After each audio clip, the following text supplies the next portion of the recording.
Hi! ఈరోజు కథ ముసలి కోతి కథ. ఒక అడవిలో ఒక పెద్ద నది ఒడ్డున ఒక చెట్టు ఉండేది. ఆ చెట్టు మీద ఒక కోతి నివసిస్తూ ఉండేది. నదిలో ముసలి కాపురం ఉండేది. ముసలి రోజు ఒడ్డుకి వచ్చి కోతితో స్నేహం స్టార్ట్ చేసింది. కోతి ఫ్రెండ్షిప్ యాక్సెప్ట్ చేసి రోజు దానికి ద్రాక్ష పళ్ళు ఇచ్చేది. ఆ ద్రాక్ష పళ్ళు చాలా తియ్యగా ఉండేటివి. బాగా తిని తన భార్య కూడా తీసుకెళ్ళింది మొసలి. ఆ మొసలి భార్య వాటిని తిని, ఆహా, కోతి ఇచ్చిన పళ్ళే ఇంత తియ్యగా ఉంటే కోతి గుండె ఇంకెంత తియ్యగా ఉంటుందో, నాకు కోతి గుండె కావాలి అని అడిగింది. మొసలి భయపడింది. కానీ తన భార్య కోరిక నెరవేర్చడానికి కోతితో ఇలా అంది, ఎప్పుడు నువ్వే ఇస్తున్నావు ద్రాక్ష పళ్ళు అన్నీ.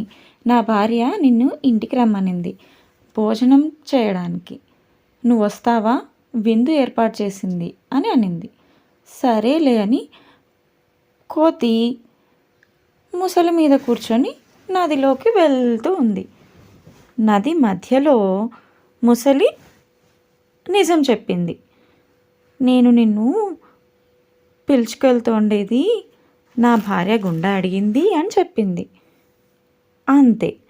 అయ్యో, ఈ మాట ముందే చెప్పొచ్చు కదా నువ్వు, ఏమాత్రం తడుముకోకుండా అనిందనమాట ఆ మాట కోతి.